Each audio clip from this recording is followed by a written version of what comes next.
political pundit, is back to give his insights on the week that was in Philippine politics. And now we welcome back to the big story, our Friday, the Dalai Lama, Ronald Llamas, who just walked in the studio. Why don't we pull up your chair a bit? O okay ka lang dyan? Parang ang tangkad ko dito eh. Talaga yung Dalai Lamas mo, no? Oo nga. O, eto. Madaming bad news, as your favorite lawyer said in a now-deleted post, Attorney Jimmy Bondoc. Unang-una, yung recantation nitong mga Maleta Boys. You know, if the case of the Ombudsman is hinged on the Maleta Boys' testimony,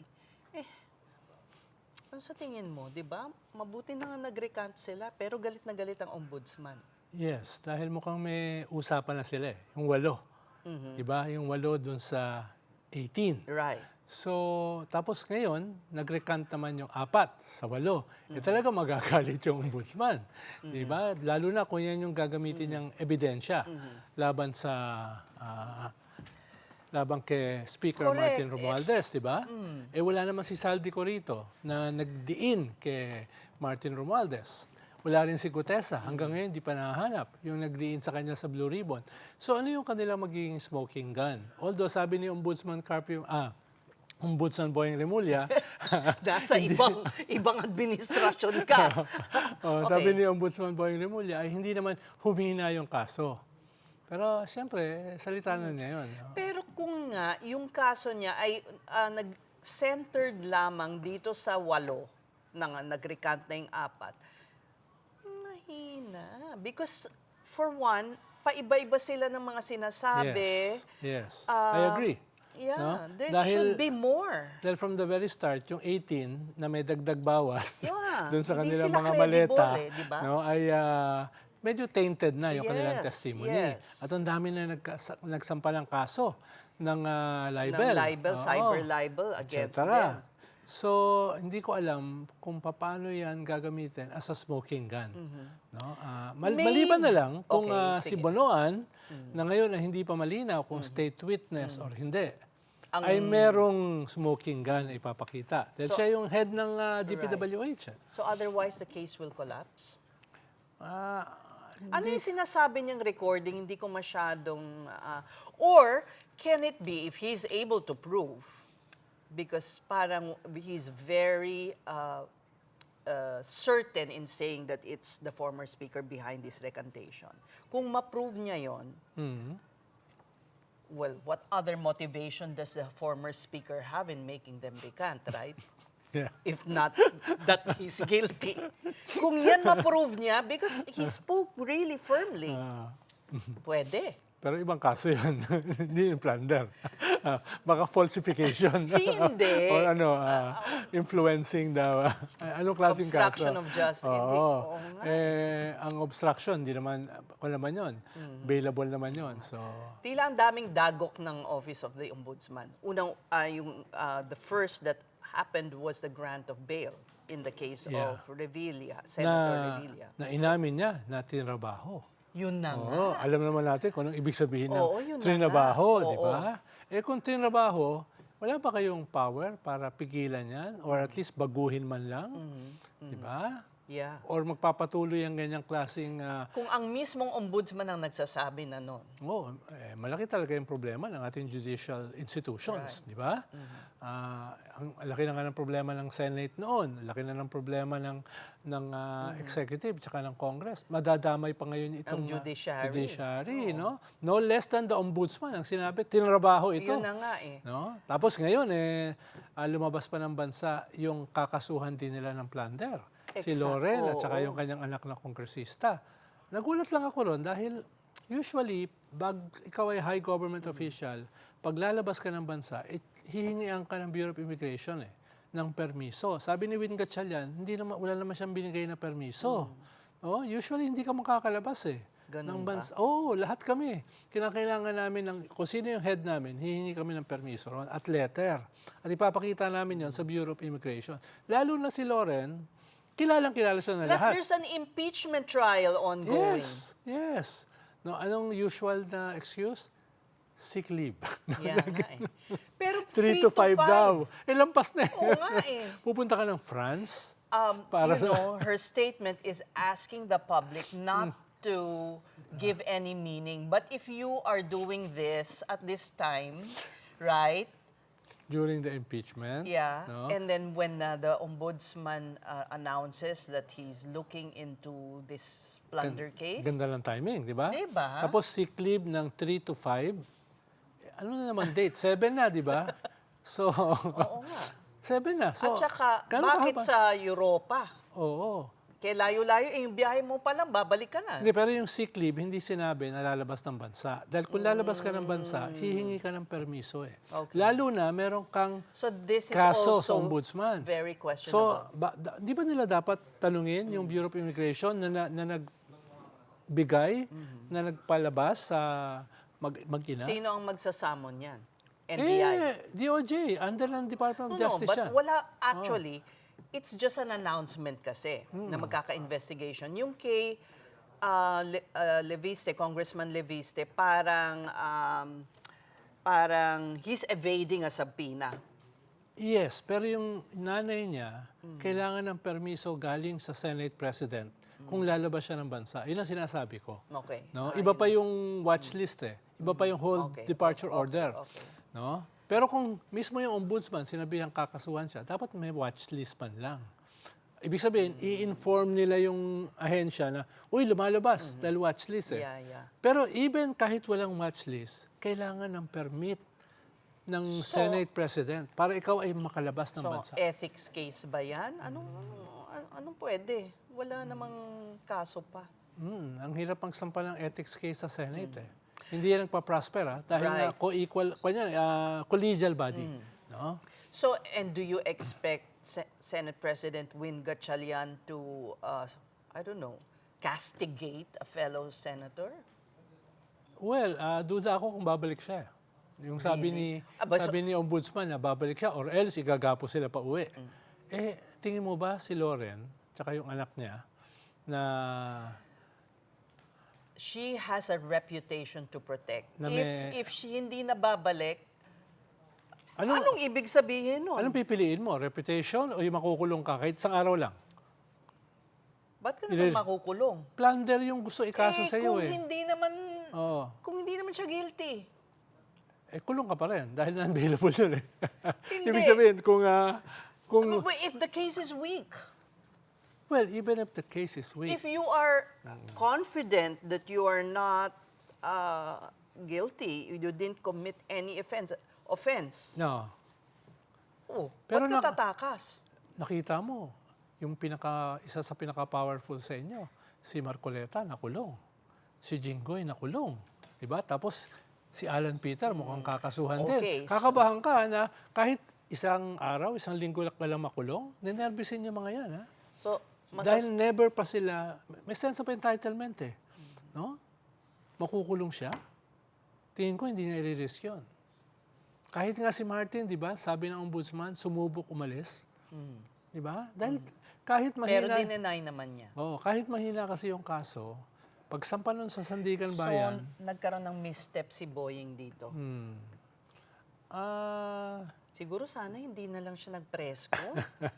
mahilig siya mag-press con, mag-announce, di ba? Oo. But you know, flight is guilt eh.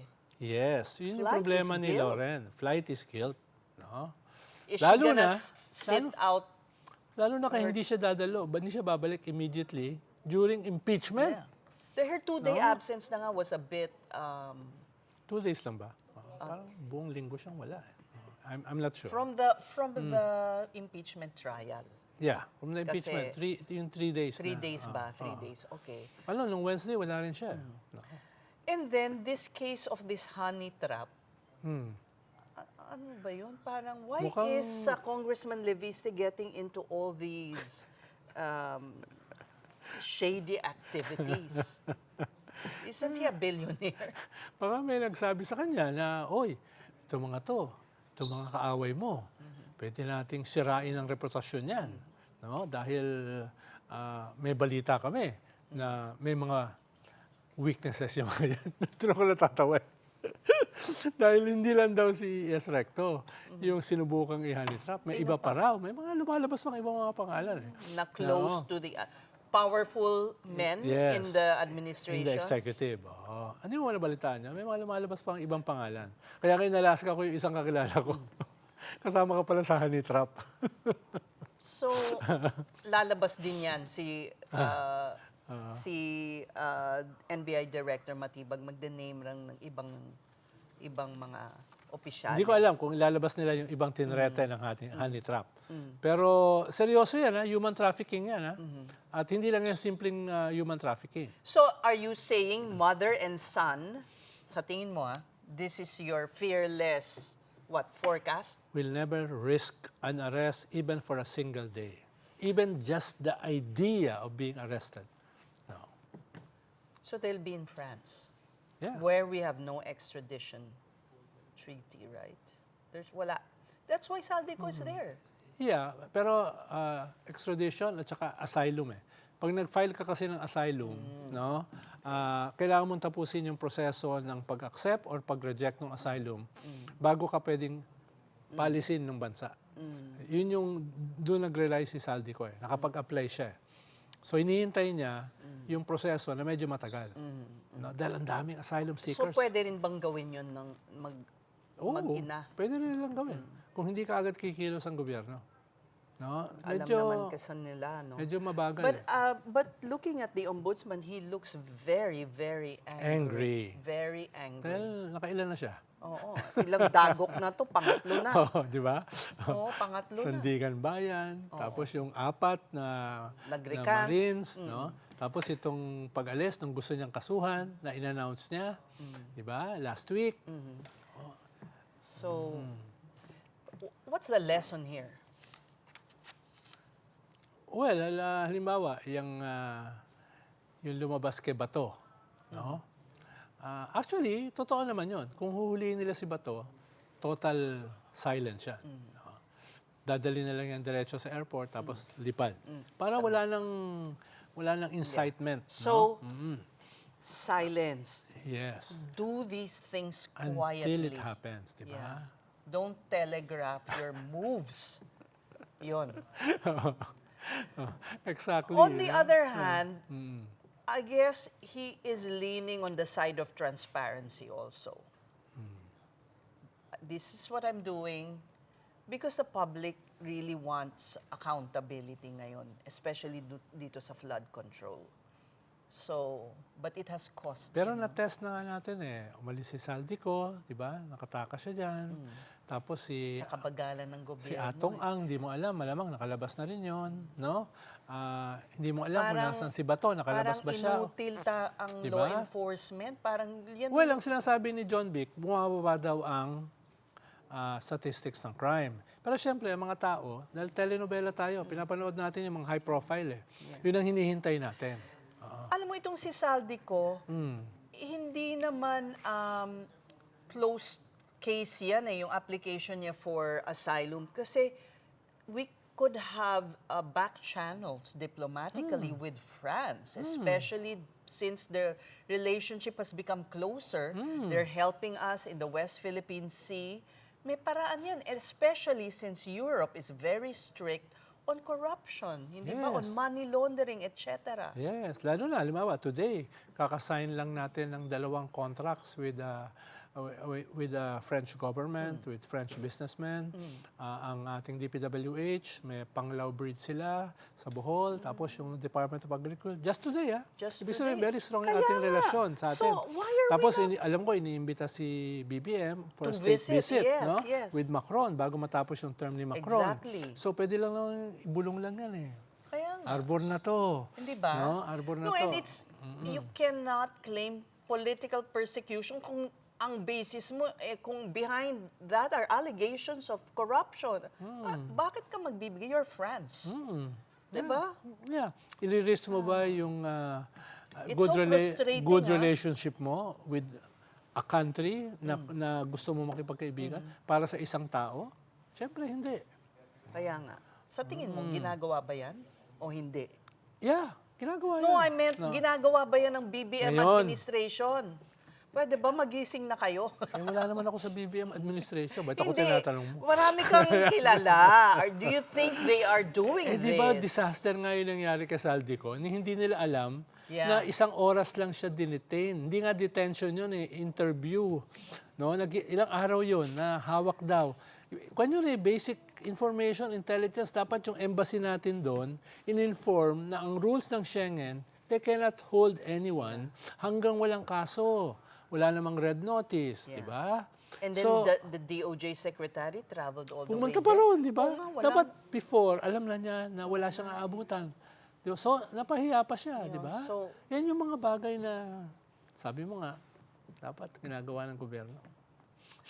So, paano tapos lumabas pa itong bad economic news? Oo, 2.3, pababa ng pababa, Yeah. di ba?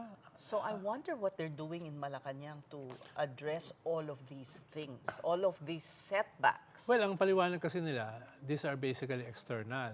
Yes and no. No? Dahil yung ating mga kapitbahay, tinatamaan din naman yan eh. Ng problema sa langis eh, Yeah. tsaka sa Strait of Hormuz. Pero bakit doble yung ating increase ng gasolina kumpara sa kanila?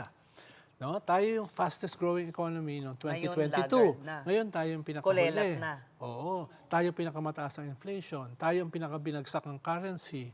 Tayo yung pinakamataas ang deficit. No? So yung mga ganun ba, these are not only external, these are internal. No? Yung ating debt to Kasi GDP. we're just relying, it's a consumption-driven economy kasi. Nagko-consume lang tayo. At saka consumption, at saka remittances, ang main bulwark ng ating economy, followed by government spending. Eh bumagal ang government spending because of this anti-corruption campaign. Kinakabahan silang pumirma. No? In Oo nga. in one Hindi, way, maganda. yes. In one way, maganda. That happened to the Aquino administration. Remember? Because of the PDAF Yung scandal. Napoles. Oo.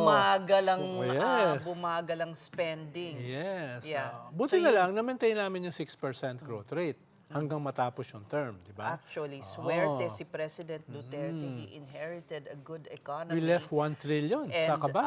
the deficit was low. Ngayon, lumobo na. Debt was record low, ah. Yeah, pero sige, iwan na natin yung economy. Let's go to the impeachment trial. Medyo dry yung this Di week. If naman. not for Lorne Ann, hindi ba? Hindi Hindi mo naman masasabing dry, dry? Oo, sabi ni Robin Hood Padilla, di ba? Si Mawil, yung COA, tinanong Wamil, siya, oh. Mawil, saan ka pinanganak?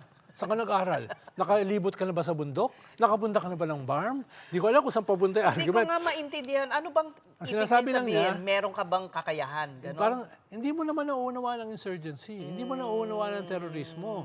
Kaya Yun ba yun? Kaya nung anniversary ng NPA, hindi sila umatake dahil successful yung confidential fund. Kaya mo yun? Yun pala yun. Nung pinapanood ko, nakatong. Hindi, ibig sabihin, Ginamit yung okay, confidential tsaka I intelligence say fund. dry because apparently there are indications that the public is tuning off. Totoo naman yun. Dahil nga, nitong past 3 days sa impeachment, ang pinapakita ay mga papeles ng COA, papeles ng BIR, papeles ng mga bangko, etc. Eh, siyempre, boring yan. Naghahanap yung mga tao yung smoking gun witness.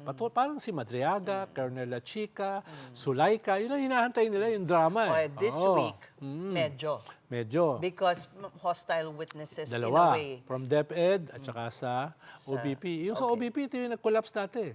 Na ospital. Dati yung sa Congress. Kaya during the dapat hearings. meron na silang ambulansya, baka mag-collapse ulit. Lalo na pag si Lorna ang magka-question sa kanya. Pero there are questions at the way the presiding officer is giving too much leeway to the defense. For instance, yung documents, dapat yan na pagkasunduan na ng pre-trial. Yes. Ayaw nila, di ba? Yes. Tapos, Ayaw nila markahan. pumayag na ang counsel of the prosecution panel, Attorney Capuna, na gamitin na yung dokumento ng... Natawa nga ako eh. ng Ayaw nyo, respondent. di yung ebidensya nyo na gamitin One namin. and the same rin naman yun di ba? Yun ang gamitin namin. Oh, No. why Nanonood not? pa ako ng Odyssey. Sabi niya, di ba? Yun na lang, yun na lang yung ang batayan nagpabuhay. Pero bakit hindi nga naman? Bakit hindi nga naman? So, may mga ganyang pananaw na tinatagalan, para mawalan na ng gana ang publiko, at para ma-prolong yung... Oh, dito ko unang binanggit yun eh. Oo nga. Yung strategy tama, na yun. Tama. To Ikaw bore nga. us to death, di ba? Which I thought was really a weird... Natawa ko doon. Oo. Pero ngayon, ano sa tingin mo is Cheese... Si Cheese kasi, dahil member siya ng majority, dati siyang minority, sinusubukan niya ipakita na balance siya. Sometimes, proving na ikaw ay balanse, minsan napupunta ka dun sa You're sa leaning defense, too diba? much. Para hindi ka magmukhang bias for the majority, no? Dapat medyo circumspect din siya dahil nga may strategy din may strategy din yung defense to bore us to death eh. Dahil malinaw kasi, malaking bahagi nitong korteng na ito, court of public opinion, which will shape the opinion of the judges. Right. Right. So, tamang strategy yon. Not necessarily. Pwede rin sumabog sa mukha nila yan. No? Depende rin sa gagawin ng prosecution. No? Kaya kunyari, ang tawag dyan, war by other means, sabi nga ni Clausewitz. Nasa gera sila. So nag-iisip sila ng iba't ibang mga strategy para manalo. At ang kanyang audience, hindi naman isa't isa. Ang audience nila, the judges and the public. Yeah. But we cannot afford to let the public lose interest. Yes, pero nakakatuwa. Sige. Pag sinabi ni Alan Peter na siya ay neutral, hindi ka ba natatawa? Pag sinabi niya siya ay neutral, hindi ka ba natuwa kay Aimee nung sinabi niya na wala namang katibayan na ginamit ito for public, for personal use. Anong sabi nung tiga-kuha? Pag hindi po kayo nag-liquidate, ang presumption ginamit niyo for personal use. Yes, buti hindi siya natakot. Oo. But pinagsabihan siya ng presiding officer, do not argue with the senator judge. Parang ang dapat sabihan yung senator judge, do not argue with the witness. Right. Dahil ikaw yung ikaw yung judge, ba't ka makikipag-argue? Exactly. So, manifestation lang yung pwede sa'yo eh. Medyo baliktad ata. Kaya tama ka, baka medyo naglilin siya na masyado namang affirmative action for the defense para hindi siya magmukhang bias. Siguro ito na lang panghuli. Sa general public, sa mga kababayan natin, bakit ba ito mahalaga in the final analysis? Dahil sobrang weak na ng ating mga institusyon, pag hindi pa natin na-resolve yung usapin ng accountability, wala nang pupunta rito, wala nang mag-i-invest dito. Tingin mo yung Pax Silica na sinasabi nagtatalunan ngayon, na game changer sa ating ekonomiya, pupunta pa rito yan? Hindi yan pupunta rito. So lalong sasadsad ang ekonomiya. Lahat tayo ay magsasuffer. Everybody is watching, waiting for this impeachment. Lalo na yung mga lalo na yung mga foreign investors. So wait and see na naman. Sabi nga ni former Governor Gunigundo ng Central Bank kanina, tinanong namin siya, ano bang tingin mo yung pinakamahalaga rito? Pinakamahalaga rito yung governance. At yung governance nakadikit dito sa impeachment. Because people are watching. Meron bang mangyayari? So tell that to your senator judges. Baka hindi makinig. Lalo na sa akin. Baka sa'yo, makinig. Bakit sa akin? Ikaw neutral ka, ako hindi. Thank you for saying that. All right. Maraming salamat at as you always say, pinapagalitan ka ni Reg dahil kanina, paano mo sinasabi mong nagmamakaawa kami sa'yo, but we always appreciate your insights kahit walang talent fee. Pag nagte-text kasi ako sa mga staff mo, pinapagalitan ako, ba't ka nagte-text? Di ba? Oo nga eh. We thank you for your time this Anytime. rainy Friday evening. Enjoy your weekend. One News political pundit Ronald Llamas there.